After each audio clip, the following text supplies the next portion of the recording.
नमस्कार विद्यार्थी मित्रांनो, स्वागत आहे आपलं लोकसेवा स्पर्धा परीक्षा या यूट्यूब चॅनलमध्ये. आज आपण इयत्ता 11वीचा महाराष्ट्राचा इतिहास यामधील दलित चळवळ याचा पार्ट 4 बघणार आहोत. चला तर मग अभ्यासाला सुरुवात करूया. पहिला प्रश्न आहे, कोणता प्रबंध लिहून बाबासाहेबांनी एम.ए.ची पदवी प्राप्त केली? याचं योग्य उत्तर आहे ऑप्शन बी, प्राचीन भारतातील व्यापार. प्राचीन भारतातील व्यापार हा प्रबंध लिहून बाबासाहेबांनी एम.ए.ची पदवी प्राप्त केली. बाबासाहेबांचा जन्म 14 एप्रिल 1891मध्ये मध्य प्रदेशातील महू येथे झाला होता. त्यांच्या आईचे नाव भीमाबाई आणि वडिलांचे नाव सुभेदार रामजी होते. सुभेदार रामजी हे लष्कराच्या सेवेत होते. डॉक्टर आंबेडकर 1907मध्ये मॅट्रिक उत्तीर्ण झाले. प्राचीन भारतातील व्यापार या विषयात प्रबंध लिहून बाबासाहेबांनी एम.ए. ही पदवी प्राप्त केली होती. पुढचा प्रश्न आहे, डॉक्टर बाबासाहेब आंबेडकरांना कोणत्या प्रबंधासाठी कोलंबिया विद्यापीठाने PhD पदवी बहाल केली? डॉक्टर बाबासाहेब आंबेडकरांना भारताच्या राष्ट्रीय नफ्याचा वाटा एक ऐतिहासिक पृथक्करणात्मक परिशीलन या प्रबंधासाठी कोलंबिया विद्यापीठाने PhD ही पदवी बहाल केली होती. भारताच्या राष्ट्रीय नफ्याचा वाटा एक ऐतिहासिक पृथक्करणात्मक परिशीलन या प्रबंधासाठी डॉक्टर बाबासाहेब आंबेडकरांना कोलंबिया विद्यापीठाने PhD ही पदवी बहाल केली होती. डॉक्टर बाबासाहेब आंबेडकरांनी प्राचीन भारतातील व्यापार या विषयात प्रबंध लिहिला होता. प्राचीन भारतातील व्यापार या विषयातील प्रबंधासाठी त्यांना एम.ए. ही पदवी मिळाली होती. त्यानंतर भारताच्या राष्ट्रीय नफ्याचा वाटा एक ऐतिहासिक पृथक्करणात्मक परिशीलन या प्रबंधाबद्दल कोलंबिया विद्यापीठाने त्यांना PhD ही पदवी बहाल केली होती. त्याशिवाय रुपयाचा प्रश्न या विषयावर लंडन विद्यापीठाने त्यांना DSc ही अर्थशास्त्रातील पदवी प्रदान केली होती. 1923मध्ये डॉक्टर बाबासाहेब आंबेडकर हे बॅरिस्टरची परीक्षा पास झाले होते आणि त्यानंतर एवढ्या उत्तुंग कार्यामुळे त्यानंतर ते बाबासाहेब या नावाने संपूर्ण भारतीय जनतेमध्ये ओळखले जाऊ लागले. पुढचा प्रश्न आहे, लंडन विद्यापीठाने डॉक्टर बाबासाहेब आंबेडकर यांना प्रदान केलेली DSc ही पदवी कशाशी संबंधित आहे? लंडन विद्यापीठाने डॉक्टर बाबासाहेब आंबेडकरांना DSc ही पदवी प्रदान केली होती आणि ही पदवी जी आहे ती अर्थशास्त्रातील पदवी आहे. DSc ही पदवी अर्थशास्त्रातील पदवी आहे. ही पदवी लंडन विद्यापीठाने डॉक्टर बाबासाहेब आंबेडकरांना त्यांच्या रुपयाचा प्रश्न या विषयावर प्रबंध लिहिण्यासाठी प्रदान केली होती. त्यांचा रुपयाचा प्रश्न या विषयावर लंडन विद्यापीठाने DSc अर्थशास्त्रातील पदवी त्यांना प्रदान केली होती. पुढचा प्रश्न आहे, रुपयाचा प्रश्न या प्रबंधासाठी कोणत्या विद्यापीठाने आंबेडकरांना DSc ही पदवी प्रदान केली? लंडन विद्यापीठाने रुपयाचा प्रश्न या प्रबंधासाठी आंबेडकरांना DSc ही पदवी प्रदान केली होती. पुढचा प्रश्न आहे, योग्य विधाने ओळखा.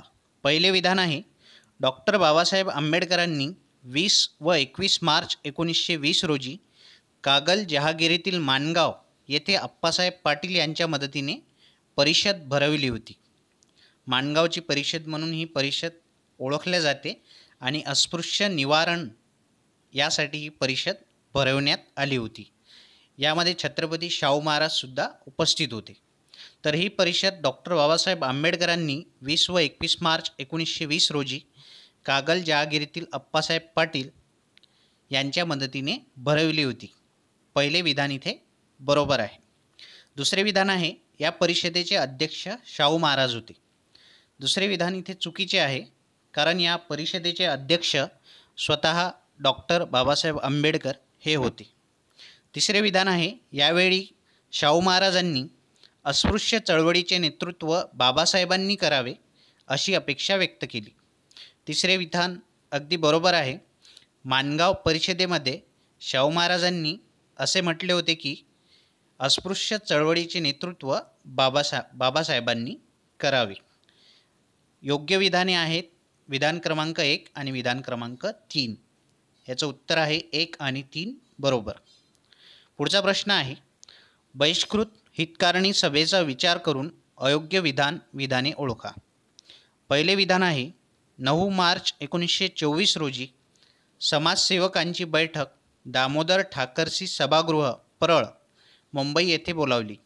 या सभेतील ठरावानुसार 20 जुलै 1924 रोजी या सभेची स्थापना झाली. पहिले विधान अगदी बरोबर आहे.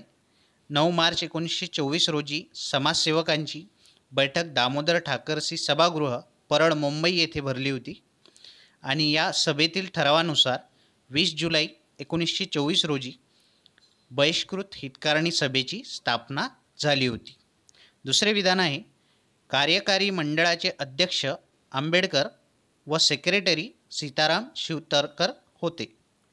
बहिष्कृत हितकारणी सभेच्या कार्यकारी मंडळाचे अध्यक्ष डॉक्टर बाबासाहेब आंबेडकर होते आणि बहिष्कृत हितकारणी सभेचे सेक्रेटरी हे सीताराम शिवतरकर होते.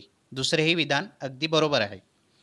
तिसरे विधान आहे, या संघटनेचे किंवा या हितकारणी सभेचे ब्रीदवाक्य शिका, संघटित व्हा आणि संघर्ष करा असे होते. तिसरे विधानही अगदी बरोबर आहे. या संघटनेचे ब्रीदवाक्य शिका, संघटित व्हा आणि संघर्ष करा असे होते. याचं योग्य उत्तर आहे वरील सर्व विधाने बरोबर आहेत. तीनही विधाने इथे बरोबर आहेत. आपल्याला अयोग्य विधान किंवा विधाने ओळखायची होती, तर एकही विधान इथे अयोग्य नाही. तीनही विधाने इथे योग्य आहेत, बरोबर आहे. पुढचा प्रश्न आहे, मुंबई कायदे मंडळात 4 ऑगस्ट 1923 रोजी सार्वजनिक ठिकाणी अस्पृश्यांना मुक्त संचार असावा असा ठराव कोणी मांडला? मुंबईच्या कायदे मंडळामध्ये 4 ऑगस्ट 1923 रोजी सार्वजनिक ठिकाणी अस्पृश्यांना मुक्त संचार असावा असा ठराव सीताराम बोले यांनी मांडला होता आणि तो मंजूर झाला होता. पुढचा प्रश्न आहे, मनुस्मृती ग्रंथाचे दहन केव्हा करण्यात आले? 25 डिसेंबर 1927 रोजी मनुस्मृती या ग्रंथाचे दहन करण्यात आले. महाड येथे 25 व 26 डिसेंबर 1927 रोजी सत्याग्रह परिषद आयोजित करण्यात आली होती. या परिषदेचे स्वागताध्यक्ष होते दीपू संभाजी गायकवाड आणि या परिषदेच्या आयोजनामध्ये अनंतराव चित्रे, गंगाधर निळकंठ सहस्त्रबुद्धे आणि सुरभा नाना टिपणीस इत्यादींचा सहभाग होता. हिंदू समाजाचा धर्मग्रंथ मनुस्मृतीचे दहन करण्याचा निर्णय येथे घेण्यात आला.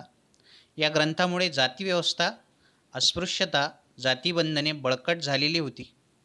त्यामुळे या मनुस्मृती ग्रंथाचे दहन 25 डिसेंबर 1927 रोजी महाड येथे करण्यात आले. ही घटना अस्पृश्य वर्गाचे मनोबल वाढवणारी होती. पुढचा प्रश्न आहे, काळाराम मंदिर सत्याग्रह किती वर्षे चालला? हे मंदिर कुठे आहे? काळाराम मंदिर सत्याग्रहाची सुरुवात 1930 मध्ये झाली होती. 3 मार्च 1930 रोजी बाबासाहेबांच्या नेतृत्वाखाली 8 ते 10 हजार नागरिक नाशिक शहरात जमा झाले. त्यानंतर काळाराम मंदिराचे प्रवेशद्वार बंद करण्यात आले.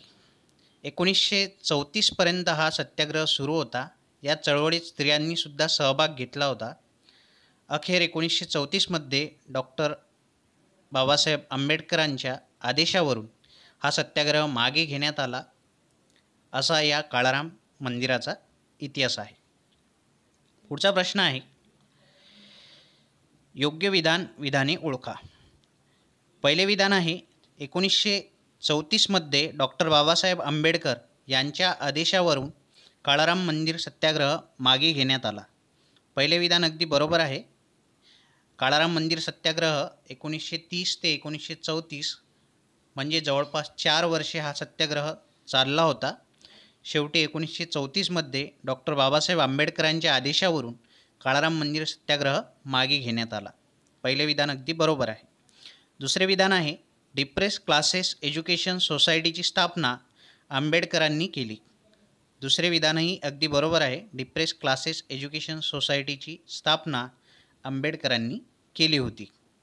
आपण यापूर्वीच्या व्हिडिओमध्ये विठ्ठलरामजी शिंदे यांनी स्थापन केलेल्या depressed classes mission society of India ही संस्था आपण पाहिली होती। तर विठ्ठलरामजी शिंदे यांनी 12 ऑक्टोबर 1906 रोजी depress classes mission society of India या संस्थेची स्थापना मुंबई येथे केली होती। विठ्ठलरामजी शिंदे यांनी depress classes mission society of India या संस्थेची स्थापना केली होती। तर डॉक्टर बाबासाहेब आंबेडकर यांनी डिप्रेस क्लासेस एज्युकेशन सोसायटी या संस्थेची स्थापना डॉक्टर बाबासाहेब आंबेडकरांनी केली होती। तिसरे विधान आहे, बाबासाहेबांनी 1945 मध्ये पीपल्स एज्युकेशन सोसायटीची स्थापना केली। तिसरे विधान अगदी बरोबर आहे। डॉक्टर बाबासाहेब आंबेडकरांनी 1945 मध्ये मुंबईला पीपल्स एज्युकेशन सोसायटीची स्थापना केली आणि या पीपल्स एज्युकेशन सोसायटी या संस्थेमार्फत मुंबईमध्ये सिद्धार्थ कॉलेज सुरू झाले आणि 1950 मध्ये औरंगाबादला याच पीपल्स एज्युकेशन सोसायटीतर्फे मिलिंद कॉलेज सुरू झाले होते। चौथे विधान आहे, मिलिंद कॉलेज मुंबईला सुरू झाले आणि सिद्धार्थ कॉलेज औरंगाबादला। तर चौथ्या क्रमांकाचे विधान इथे चुकीचे आहे।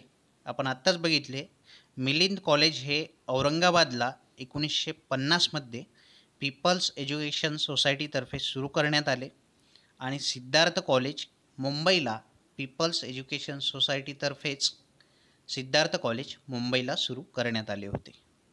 यापैकी योग्य विधाने आहेत विधान क्रमांक 1, विधान क्रमांक 2 आणि विधान क्रमांक 3। पहिले तीनही विधाने इथे योग्य आहेत। आजच्या व्हिडिओमध्ये इथेच थांबूया विद्यार्थी मित्रांनो। परत भेटूया अशाच एका नवीन व्हिडिओमध्ये। तोपर्यंत मास्क लावा, सुरक्षित अंतर राखा आणि हात वारंवार स्वच्छ धुवा। धन्यवाद।